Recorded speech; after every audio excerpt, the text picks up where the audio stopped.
Well, welcome everybody. I'm so excited that you're here. Welcome for this deeper dive into declarative language especially in the classrooms. So I'm Heide Emrich. I'm a private speech language pathologist and a certified RDI consultant. And I'm also the founder of the With Gift. And this is my online company with the main objective of creating opportunities for parents and educators, therapists to feel accepted and connected and supported as we all come together to share experiences and learn from each other how we can support our children in neurodiversity affirming ways. So the With Gift community is such a space, and I suggest please just check it out. It's at thewithgift.com. And so as we get started, let's begin with our land acknowledgement.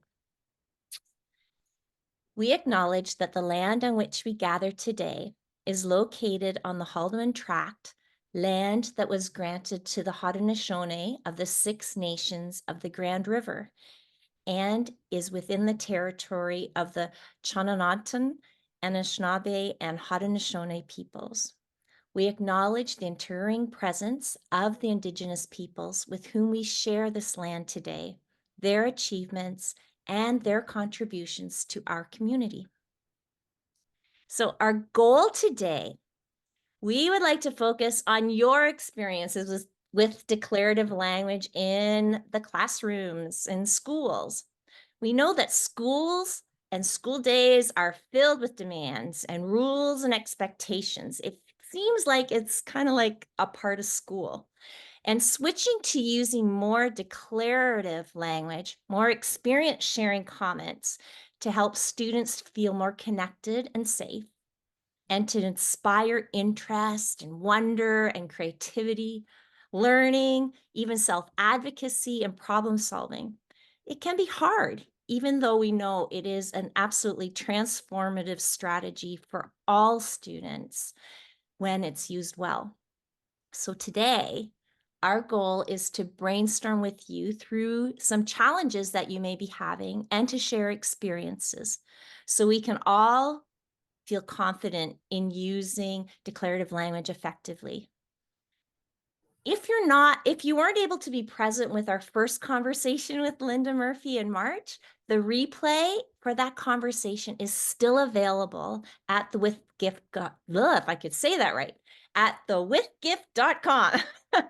Today's conversation is also going to be posted within 1 week. So please share that replay too when you have it sent to you. Let's start with introductions, and then we'll go into sharing experiences and brainstorming. If you have something to share, an experience with declarative language, a question, a challenge you encountered, please either write it in the chat and we'll read it out loud, or put up your hand or your hand emoji, and we will call on you to unmute and speak. Okay, so let's start with those introductions. I'm so very excited to have you here joining Michelle Vanderwindt and myself in conversation with Linda Murphy, author of the Declarative Language Handbook, a book I have read many, many, many times and always, always recommended to every family and school team I support in my private practice. And after I finally stop talking, I'll post that link in the chat. So Michelle, how about you introduce yourself? Great. Yeah, my name's Michelle Vanderwindt. I'm a speech language pathologist. I currently work at the Waterloo Region District School Board. I've been there for about, I think, 15 or 16 years. Prior to that, I worked in pediatrics at St. Joseph's Hospital in Guelph, as well as at Erin Oak in Brampton. So have been working with young children for quite a few years, and I'm very happy to be joining Linda and Heide to talk a little bit more about declarative language. Thanks, Michelle. Linda, how about you tell us about yourself too? And maybe about some of those programs that you are currently running to spread the word about declarative language and co-regulation. Sure. I, like you, am an RDI consultant and also a speech language pathologist. I live north of Boston. I have a private practice in Beverly, Massachusetts called Peer Projects. And there we have social groups, individual speech therapy, which can support social communication, but also just your regular speech therapy stuff too, from articulation to even literacy support, that type of thing, executive functioning. One neat change over the years has just been the age of our clients keeps growing. I think the work that we do is so relationship based that I often stay with clients and their families for a long time, because although they grow and certainly develop skills and become more competent, their areas of need or areas where they need support change and grow as they grow. And I think our work is so relationship based, and our clients always feel so supported and connected that we are an easy place to either stay with over the course of time, and dynamic in the support that we provide, or oftentimes families might come back to us because, we've left them with that good feeling of support and understanding. So, way back in the day, I think I was primarily younger kids, but now we have adults as well. And our whole practice definitely, our communication with all of our clients, regardless of age and the support that they need, is this experience and relationship-based communication of declarative language, and just thinking about co-regulation and always creating competence and positive memories and positive relationships with the people that we work with. That sounds awesome. I noticed on your website that you have some on-demand courses. Oh, yes. Thank you for asking. That's what my mind, but yes. So I've been doing more and more trainings, which is exciting and great. I know different school boards in Canada have found me, and I've loved doing trainings for them. It could be a short one, 2 hours, or an all-day one I've done. And then there are some courses that I do currently through AEP Connections. So there's some live ones that you can access, and there's an on-demand 1.5 hour one, which just gives an overview of the concepts that we've been talking about, declarative language and then co-regulation.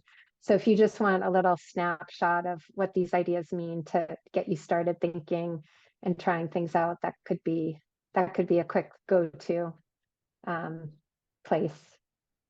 Okay, awesome.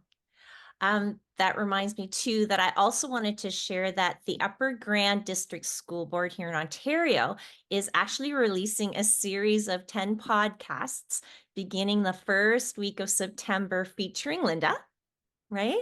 Mhm. As Yep. Yeah. So as Yeah, they discuss in those podcasts, you're discussing declarative language and co-regulation use in schools, right? right. Yeah. Yeah, and it was really fun.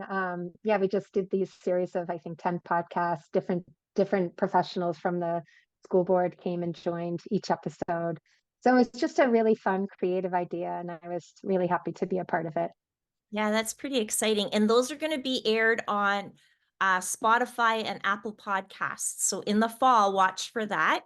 I'm going to send you a teaser in your email of that podcast so that you can just kind of mark it in your calendar to watch for it, because I think it sounds really fascinating. Ashley, I'd love to hear what, like, you and plus all the different professionals in their school board are, how they're working with declarative language and co-regulation. So neat.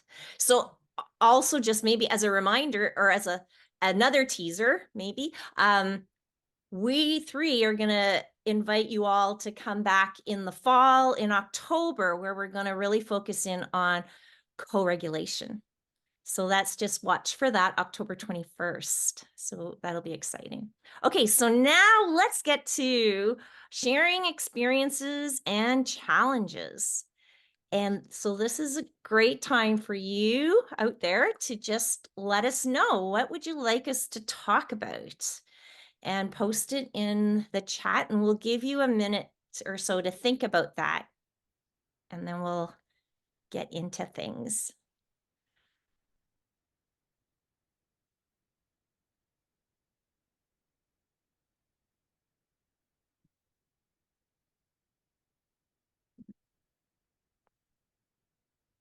This makes me think of the power of the pause and how hard it is not to talk when you're waiting for people. Mhm. I do understand too, though. It's the end of the school year. People are tired. People want to learn. That's why you're here. But generating, ideas and language and questions is another demand that professionals probably are just tired. They want to learn, but it's hard Oh, to generate. And I get we do that have for we sure. do have one Mhm. comment. Tips for declarative language with a 9-year-old versus a teenager. I think that's looking at the different ages and what declarative language might look depending on the age of the child.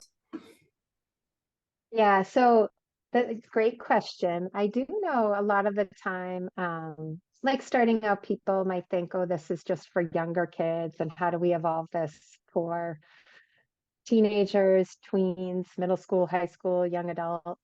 And I think you can. It gets more fun as individuals get older because you can talk about more complex things. So I think if I were to just say the general themes that apply no matter the age or developmental level are comments, not questions. But then once you start there, and not imperatives, which is just that demanding language. But then as you scale it up from there, you just always want to think about the developmental level of the person that you're with. So if someone is capable of understanding higher level language, it's always okay to speak at a higher level. So the next kind of theme you can always take with you is that with this comment, what you're doing is just saying out loud your thoughts. And it really and truly is that simple. It might be something like, oh, how do I help this person do this? I might say, well, why don't you first and foremost just tell them that you're thinking about that you would like to help them do this, and just include them in that very beginning point. So for an older person, it might be something like, I'm trying to think about how I can help you manage your time in a way that feels good to all of us. And I'm wondering if maybe we could sit down and do that sometime together. So it's almost like you don't have to, with an older person, you don't have to solve the problem with the just right declarative language. It's more so being really transparent with your thoughts, that you're even wondering about something and how to approach it with them in the best way, and invite them in that process. And it's almost from there, it becomes a partnership of collaboration where you're thinking out loud and sharing your thoughts back and forth. So you don't even necessarily, I think with an older person, you don't have to figure out how to say something. You just have to get comfortable sharing your thoughts out loud and then pausing so they have time to process and respond. And it would be the same thing with a younger child, but you're just going to modify your language so that it's at their language level. Or even the need at hand. With the 9-year-old, it might be, I would love to think with you about how I could include you in making your lunch for school tomorrow. So maybe it's the process at hand that changes from simpler to more complex. But I guess that's the way I go is, you can't go wrong with commenting. You can't go wrong with sharing your thoughts and just letting that be transparent. And then your language can become more complex based on the communication partner that you're with. But I would love to hear from both of you as well. I think all those ideas are awesome, and it reminds me of that whole philosophy that you have to connect before kids can learn. And my colleague, when we first read your book, we went home and tried it with our teenagers ourselves. And some of it was more direct, like, I noticed Dad is making dinner, and that was their cue to go set the table. But exactly what you've been saying, my own son who's 22, and it was that kind of conversation. I'm wondering what we can do to help, or what can I, trying to have that conversation rather than doing a lot of rapid fire questions, which sometimes is what we tend to do with teenagers, because they're not always able to share their thoughts and feelings right away. You get a lot of one word answers. But when we do use more of a comment, then we're able to stimulate that conversation. There is another comment in here. I don't know, Heide, if you would like to respond to what Linda said, or shall we read the next comment? Read the next one. That's good. Yeah. So Tenley says some teachers in my school board have purchased a book called Strive for Five Conversations, framework that get kids talking to accelerate language and comprehension and literacy. It's a framework that relies heavily on a question format. Question: how to reconcile that kind of program teachers might be using in the class versus declarative language as a way for connecting and interacting? That's a tough one. I feel like we're always battling that concept that we need to ask questions to connect with kids. So I'm curious what Heide and Linda, what your thoughts are. My first thought is, does that framework even work? That's my first thought. Hey, Heide, it's Tenley. Hi. Hi, Tenley. nice to see you. I don't know. I know this people are reading this book more and more, and special liaison consultants in our board are have also purchased it. It's come out with the, with the literacy kind of looking at the strands of reading, the rope. So it's trying to give teachers a framework, and I think Strive for Five is trying to have a back and forth with at least 5 back and forths with a student before moving on and trying to, and it's all heavily loaded with questions, and then a scaffolding way of how you can make questions more I guess targeted or more specific. And so then they brought it to me saying, but you guys have talked about declarative language and not ask questions. How do we do this? So, and then even inquiry kinds of language in the kindergarten classroom. So I was just wondering if Linda has ideas around how to reconcile that. Yeah. Well, thank you for asking. So I think like questions don't have to be bad, because that's, they're out there, and that's how we get to know about each other. So I think the part that's really important for us as communication partners on the other side is just to attune to a student's response to a question. And so this is getting into like concepts from co-regulation handbook, but I always am going to think about competence of the person that I'm with and attune to their responses. So if I notice a particular student shuts down when I ask questions, then I'm going to work to not ask questions, because my goal is engagement. Similarly, if I'm asking a question, I want to take into account the language level of the student that I'm with, so that if I do ask a question, they have the language abilities to answer it. Whereas if I ask a question that's too hard, they're also going to shut down. So I feel like those are the things you want to keep in mind as you enter question asking. Can they continue to engage with question asking, and what's the level of the question that you're asking? But then separately, the ways that you can get at these ideas with declarative language is, instead of a WH question, which places a demand on the moment and time pressure, is you can phrase it with phrases like, I'd really love to hear your thoughts on X, Y, and Z. Or I'm super curious if anybody had any thoughts on this character and what their intention might be. So you can still be curious and probe for comprehension and engagement using a declarative statement. And the benefit to the declarative is it doesn't place a demand in the same way that a WH question does.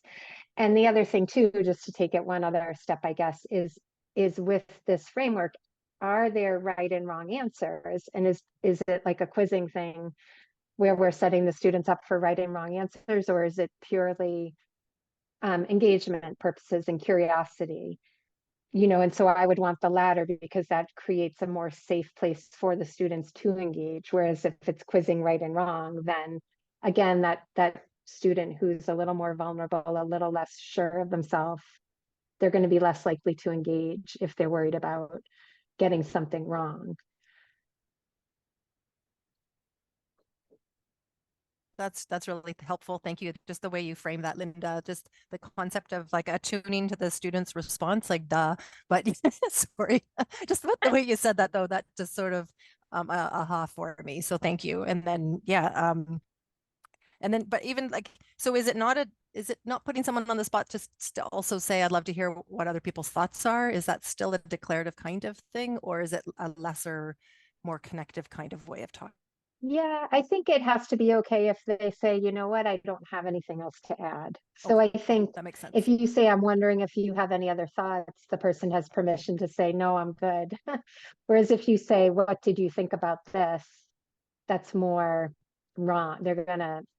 They maybe would feel less safe to say, I don't, I don't have anything to add. Or let me just add a little bit more. I feel like with declarative language too, you could add a bridge for self-advocacy. So it could be something like, I'm curious if you had any thoughts about this character's intention, and I want you to know it's totally okay if you're unsure, you can ask somebody for help.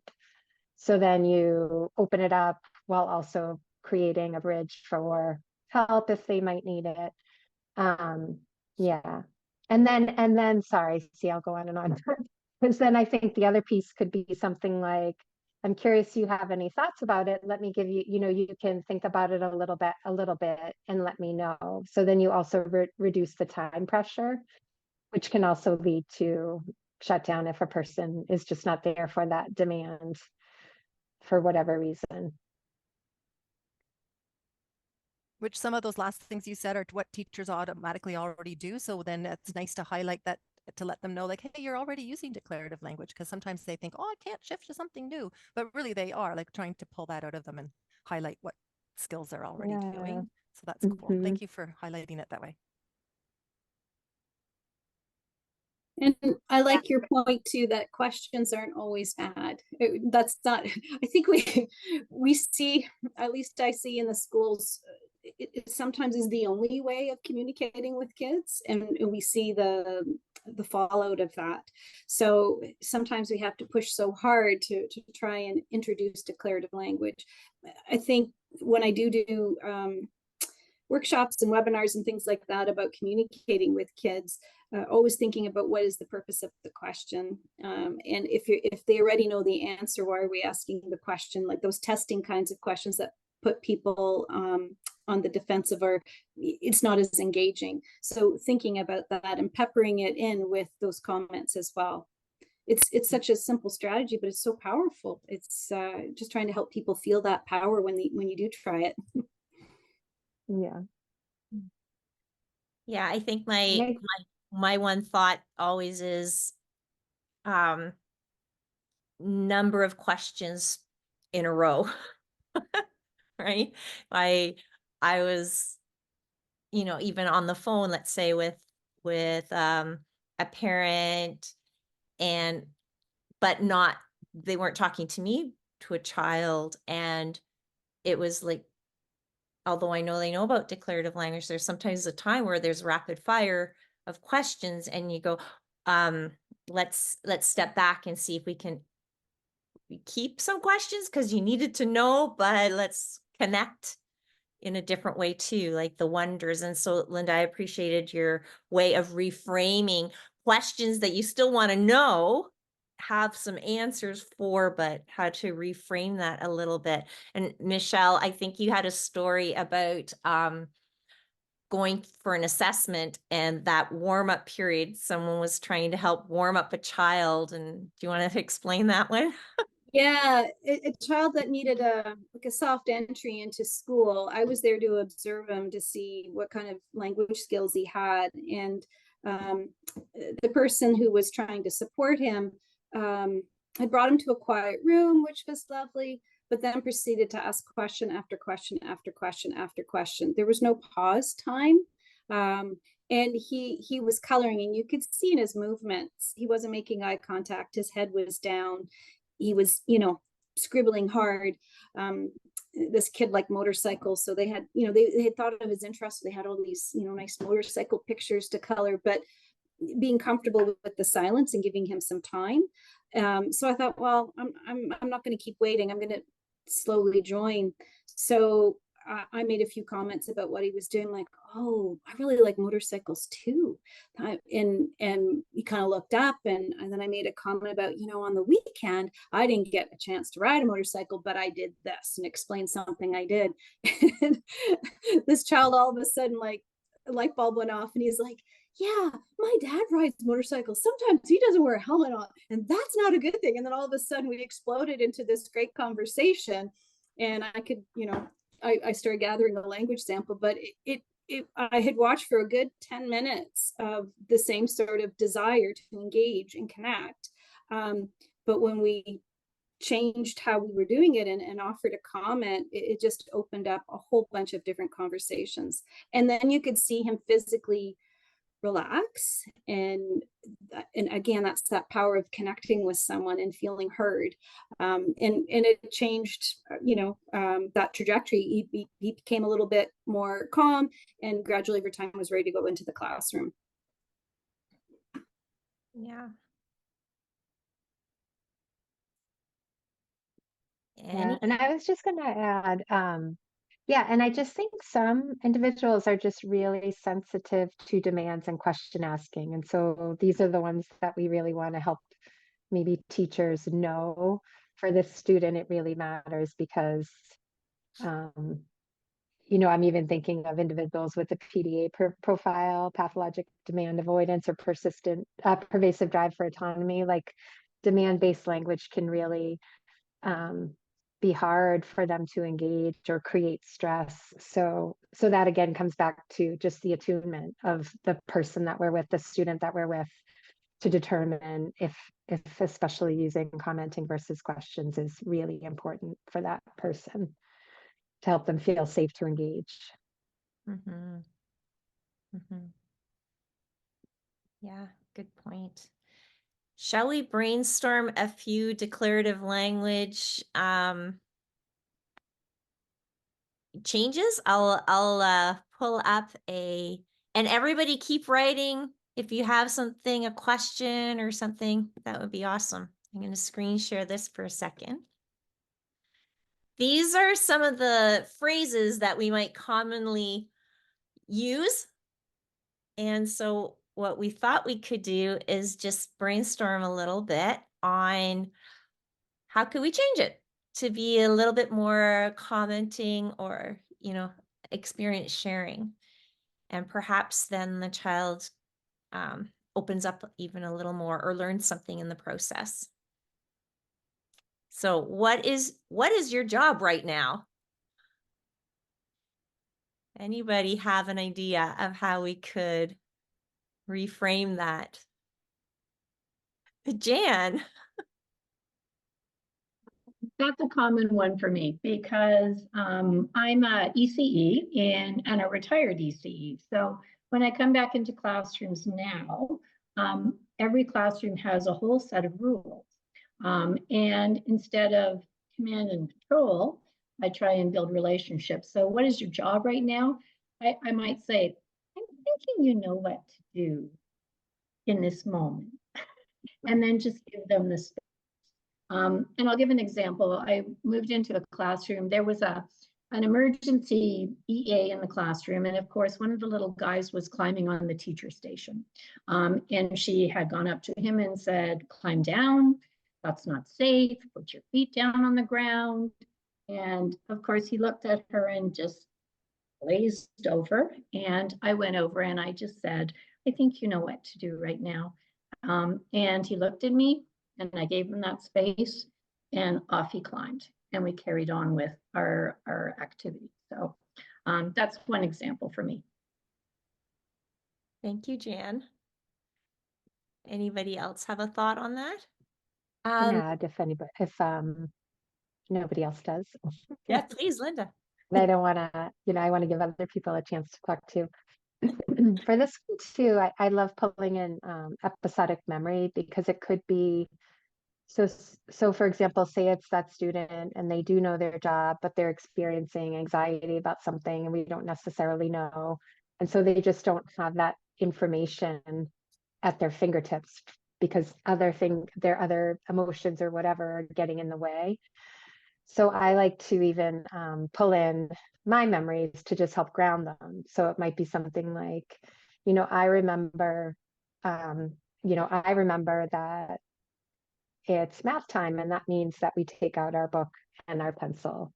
Or I remember if it's a classroom job, I remember your job right now is to collect everybody's paper.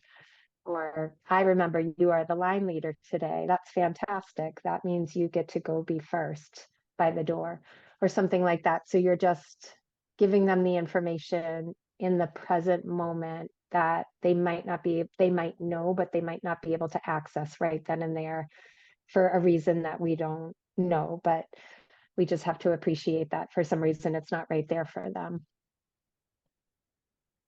That's a good point. It goes back to remembering that all kids do their best at each moment. Mm-hmm. Yeah. Yeah. And I think that's sometimes confusing because I'll hear, but he did it yesterday and now he's not doing it. So I love giving some alternate reasons why, that it's not, that the child is being, I hear this word a lot, manipulative. And sometimes I feel exactly what you said, Linda. Something else is there and we need to give them support.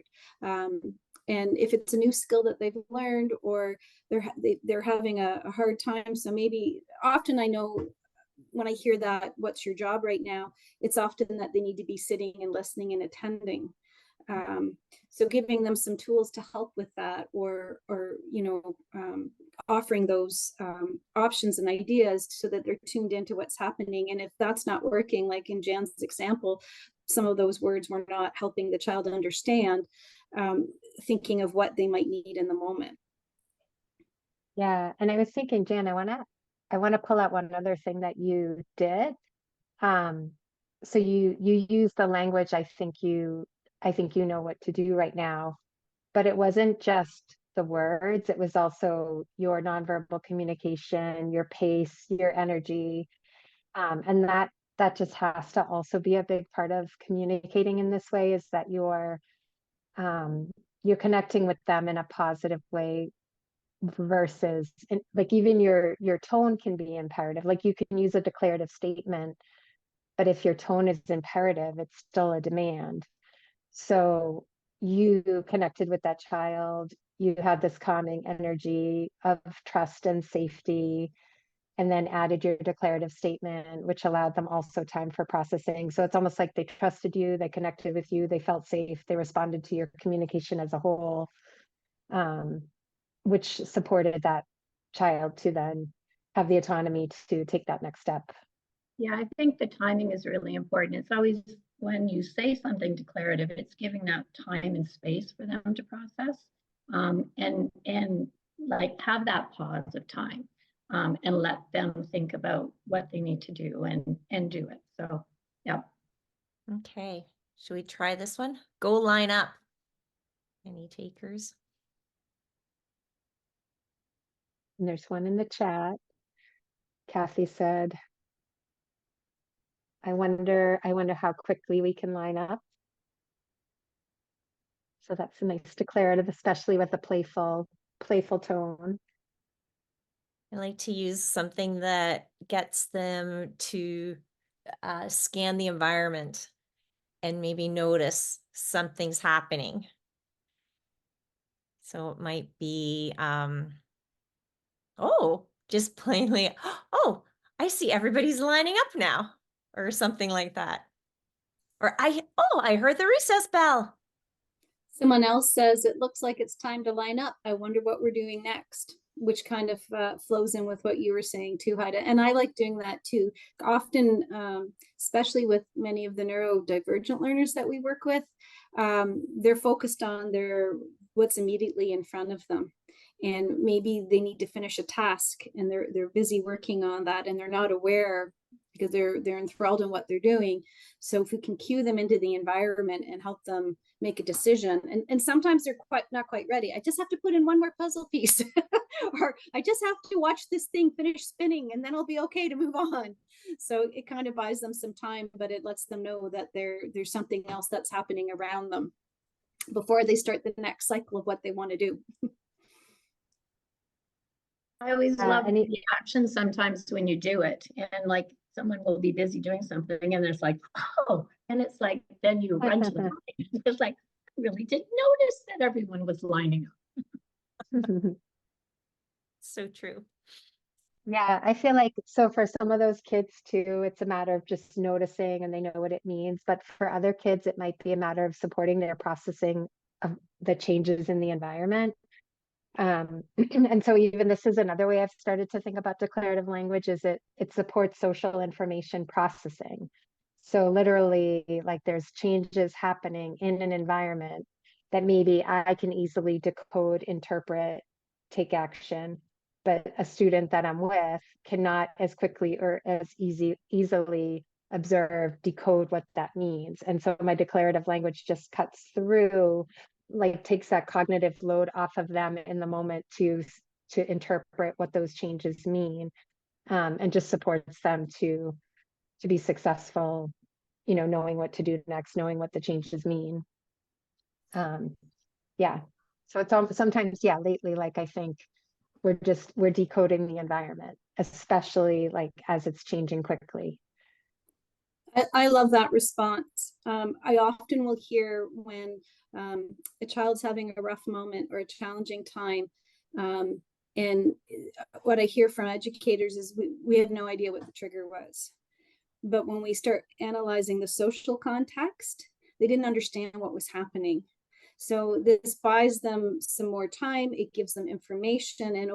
And as we do this on a regular basis, it teaches them how to decode that environment, which is maybe perhaps a lagging skill for them that keeps repeating. So unless we address that core issue, this child may feel upset when there's a big change because they didn't see it coming. I remember an assembly, there was a child that found it too loud. So they kept offering the child headphones, but they were really puzzled because sometimes other loud noises wouldn't bother the child. And when I sat and watched, I realized the child didn't understand the language that was being said. So when the principal said, okay, everyone put their hands together for so-and-so, and the whole audience clapped, it was a surprise to this child. So I started whispering in her ear saying, everybody's going to clap in a minute. And that was before I read your declarative language book, but it was just cueing her into the environment, and she got upset. So I felt like we really isolated. It wasn't the noise. It was not understanding the social context and not understanding what was about to happen. So doing that narration, helping them tune in, you know, over time, hopefully we can build that language skill as well to understand what the principal meant by that. But there were just so many layers there that we were able to sort of sift it down and provide the right type of support so that the child could be successful at an assembly. And it wasn't the headphones. That wasn't the issue. It was the unexpected noise that was the issue. Yeah. Hey, shall we say this? Can you get me a marker?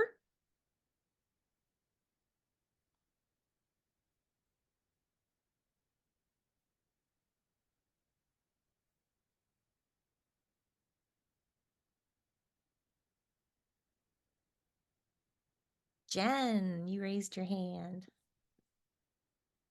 I would probably say, I forgot to get a marker.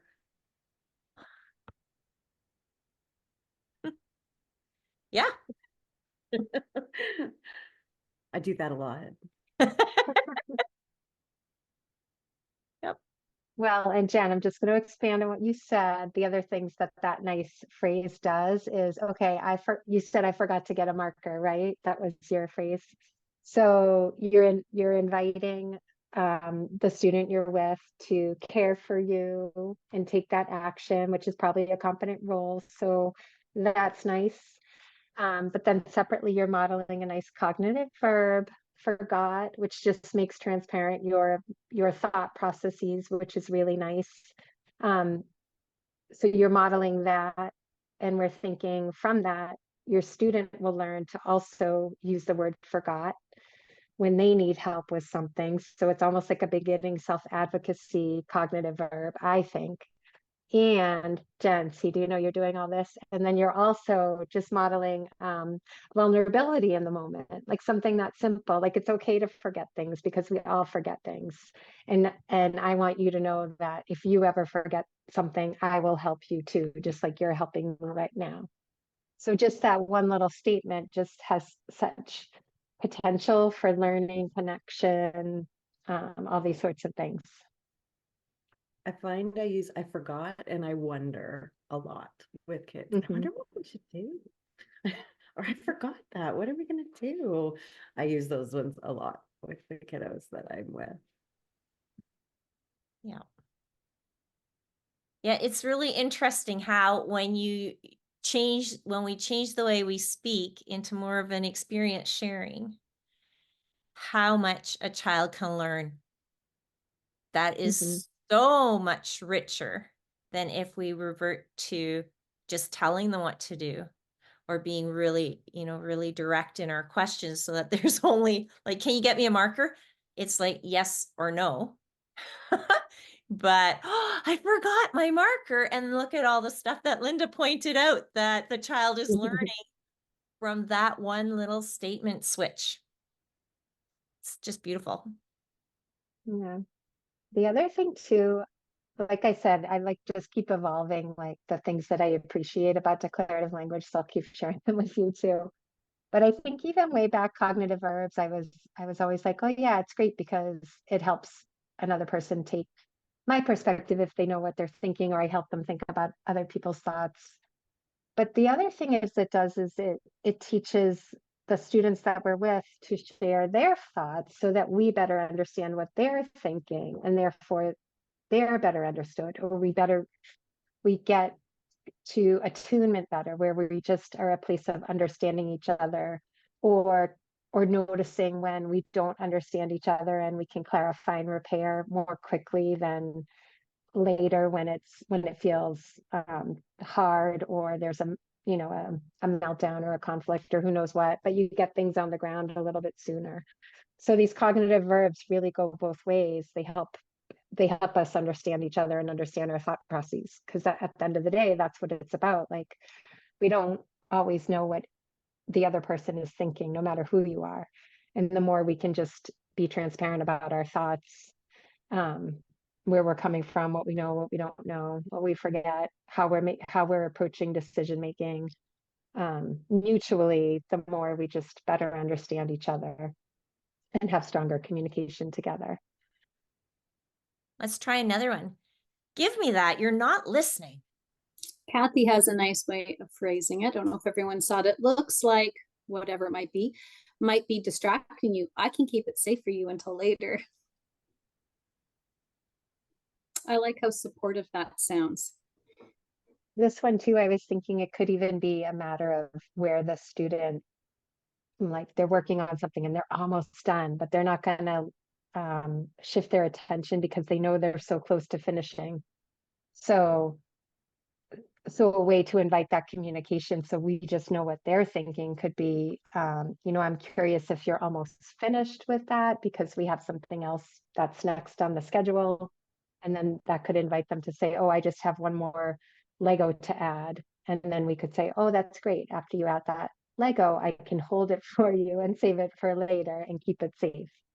It's awesome because it's like there's so many different directions that these can all go, and again, that attunement's going to be important, so you know which way you might want to go, or just knowing that student in the moment, um, how you can support them best. I think sometimes the days are long. Actually, not sometimes. I know the days are long, and there's so much happening. I don't. This time of year, fatigue is really set in for students and for teachers. So I think we also need to be kind to ourselves. Sometimes words come out of our mouth that we don't mean, but we can always repair. We can always try again. And I think that's also great modeling for students, that sometimes what comes out first isn't really what we meant. So it might be like, just give that to me because I'm having a moment. But then to say, oh, I see you still need some more time, or I see you're not quite done. Like you said, describing the situation, giving them some more information. What I like too, though, is giving the child the benefit of the doubt. Maybe they're tired too, and they need a little bit of support and help.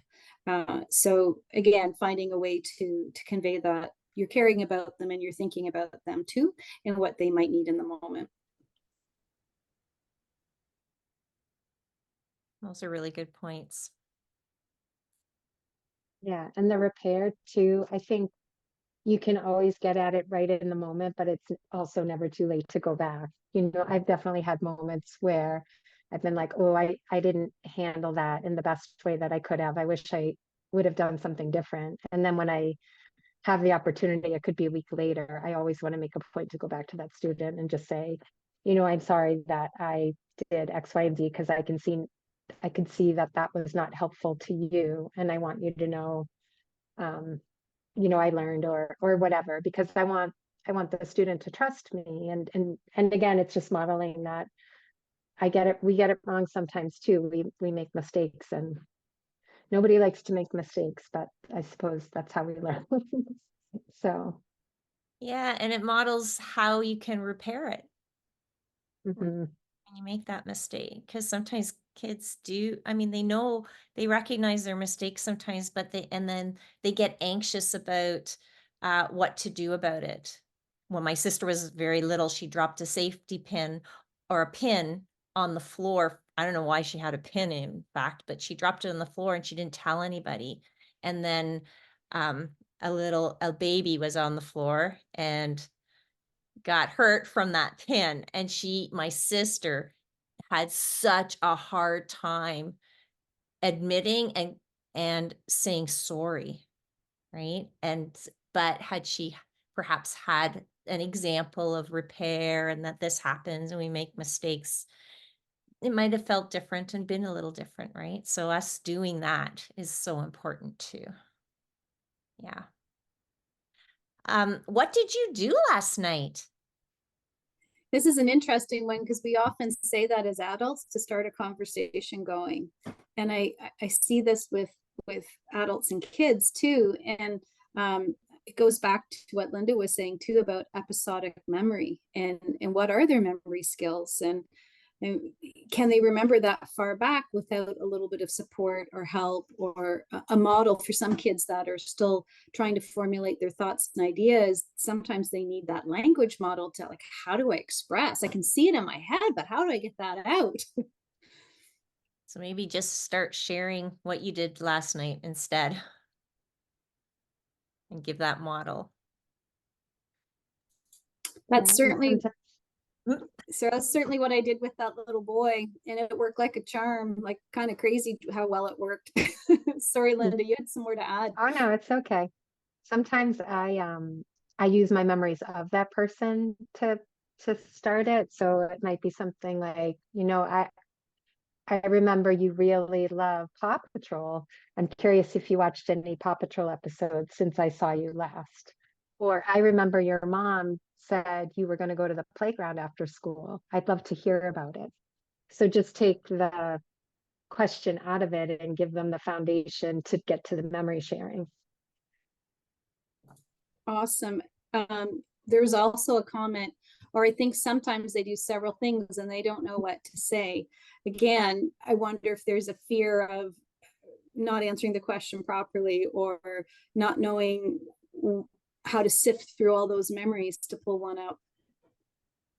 Yeah, that reminds me even of how sometimes it can be hard for kids to answer the question, what's your favorite, blah, blah, blah, blah, because it's like, I don't want to, I don't want to pick the wrong one, or there's so many that I like. So I feel like I stay way away from the word favorite for that reason. And I might say, use the word interesting, or I'd love to hear something interesting that you did, or I'd love to hear a color, not a color, but whatever it might be. Like, I'm curious what color you think is fancy, whatever it might be, but just so that it's not using black and white language ourselves where there's one and only one right answer, but more so giving flexibility in, for example, the adjective that we use. It's a good point, Linda. I have a client who right off the bat says, I don't have favorites, and then refuses to go on with the conversation. Mm-hmm. Someone else made a comment, alternatively, they did nothing and feel bad about that, like they should be doing something. So we think it's such a sweet, innocent thing. And then when we unpack it, we can find out there's lots of reasons why that might be a tricky thing to do, to answer. Yeah. So I guess it could be, even if you wanted to broaden it and have it not be just one particular time, it could be, I'd love to hear anything you did in the past couple years. Because it's all good, really, right? Well, and when we think of what the purpose of that is, I think it's to start a conversation, right? So what are Right. some other ways we can start that conversation? Michelle has her hand up, so if you'd like to unmute. Oh, Michelle doesn't have her, you don't have your hand up? No, it's just up. We're super curious what you were going to say. I Oh, know. nothing. No, I'm kidding. And I know Michelle, and she has all these great thoughts. So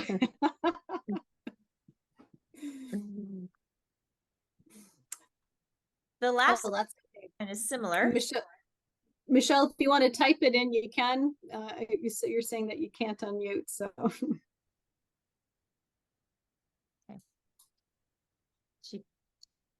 Nothing? Okay, so the last two, there's put your shoes away or hang up your backpack. Anyone want to take a stab at either one of those? Woo, I almost tripped over these shoes. There's a couple in the chat. Oh, good. Here we go. I see. Yeah. Backpack is on the floor. And After we put your shoes away, we can get you a snack. I always find it tricky, depending on the language level of the child, to keep the language positive and simple enough that it doesn't come out like a demand. So I think my favorite is usually just describing, oh, I see everyone's shoes are lined up, or I see the backpacks are on the hooks, or something like that. So it's simple, and again, it goes back to understanding the child and what they're capable of understanding and where they are with their language, and what words might be trickier for them to understand than others. These are both good opportunities too for co-regulation or teamwork. So it could be, let's put your shoes away together, or let's hang up your backpack together. I'll take one strap, you can take the other. Sometimes even too, if I feel like they might need help, I might say, I'd love to put your shoes away. I'm curious if you'd like to do it on your own or if you would like help. So then right away, I'm just modeling that it's okay to ask for help if they need it. And all those, like those little daily routines that can be part of transitions, I always think it's not about the task itself. It's more about creating positive forward momentum as you get into your day. So you don't want to create a power struggle at the very beginning where the child has to do something and there's a standoff. Like, I'd much rather do it together in a positive way so that we get into our day together, connected positively. That's, so yeah, that you can get to the good stuff. that's such a great thing to keep in mind. Yeah, and I think too, like even just to that thought, I'll just add, like we know from neurodivergent individuals that just capacity can vary. So it goes back to that comment of, well, they did it yesterday, why aren't they doing it today? But the truth is that capacity can vary day to day, and it's important for us to just like know that that's true, and therefore we can help the most when we're flexible in the scaffolding that we support so that we meet their capacity at that moment in time. Thank you. We went for a whole hour. There you go. It looks like, Michelle, you've raised your hand again. Is that for? I think I figured it out. Can you hear me? Yes. Yay. Turn everything off and turn it back on again. So my question was, I have a young gentleman that I'm with every morning, and he is very like just going back to, what did you do last night and those kind of questions. How do you like pull more out of them than the same thing over and over again? For example, he'll go back to everything is about his dog. So it's, well, me and my dog, we snuggled on the couch. But he won't, but that's the answer to everything. So how do I use declarative language in a way, I can say, well, yeah, Freddie and I were snuggling on the couch a little bit too, but we also went outside and played, and then just kind of try and get it that way. And he just leaves me hanging. Yeah, for this, I think about so like two different things about memory sharing. First, where you might start is memories that you share together and practice sharing those with a third person or just recapping with them together. Like, oh, I remember this is what we did last week when we were together. Because if you were present, then you can accurately model that narrative language because you were there and you share the memories. If it's a context that you weren't there, you don't know what happened, and therefore you can't provide the language model, and he can't recall them, otherwise he would. So I always like to start just sharing memories together that I know that we were together. But then secondly, it could be something where you get information from a caregiver at home and expand upon it and model the language that way. So, oh, I know you snuggled with your dog, but I also heard from your mom that you watched such and such. I love that show too. So it's almost like you want to be able to model for him the accurate information, but you need either to have been there or you need help from another person. That's how I think about it anyway. I think also following along that, now it's more about just supporting that ability to recall memory. Having a caregiver is key, and if there's something that they can send you, so there's a visual to help jog that memory and provide that shared context, because I think that's what you're talking about, Linda. You need the shared context. When you don't have that, it's so much harder to build the language around it.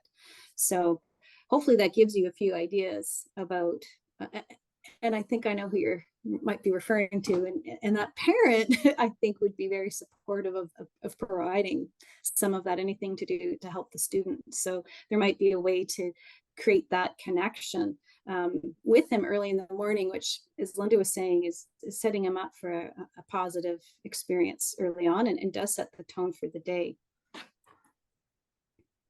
Yeah, and you can imagine if you're able to model it with him, like your job isn't to quiz, you're looking at the picture together, providing that language model, and then when somebody else asks him, you've shared that narrative language with him, so then he potentially has it to use with somebody else in a future opportunity. That was an excellent question. Thank you so much for going out and coming back in so that you could ask it. So, oh, somebody wrote, get mom to send photos from her phone, which is easy actually. Yeah, share with the teacher. It's so much easier these days to be able to share photos or receive photos than in the past where you'd have to take time and get them printed. Right? Mm-hmm. Yeah. Totally. So very good. Awesome. So this has been wonderful. What great questions, what great challenges. And thank you so much for being open and vulnerable and sharing your thoughts and experiences with us, and for being part of this brainstorming kind of through challenges together. I hope that you found it helpful. I know I learned a lot already again. I always do. So thank you very much. A very special thank you to you, Michelle, and to Linda for joining today. Please, everybody, go check out Linda's website because it's fantastic. There are beautiful things like the cheat sheet that I had up shared with you that you can download for yourselves too, or post somewhere. I will make sure that this replay is ready within this week, and then feel free to share that as well. And keep your eyes open for the invitation to join us on October 21st for charging into co-regulation. So any other final comments from the two of you? No, thank you. That Thanks is for good. the conversation again. It's always such great information, I think. Yeah, thank you so much. Thank you so much. It's very insightful, and it's wonderful to have you here, Linda, with us. So thank you. Yeah, my pleasure. And thank you, Heide, for providing a venue for us to connect and do this together. It's always informative. I learned so much from Linda, from you, from all of our participants. And we don't often have the luxury of this kind of conversation when we're in the schools. So to have space and time to do that it really does feel like a gift. Yeah, and thank you everybody for being here. You know, this is your time and you're choosing to be here because you all care so much and love to learn. So thank you for your time. Yeah, that's a good point. Thank you for caring so much about your kids. Mhm. Yeah. All right. Yeah. Bye, everyone. Bye.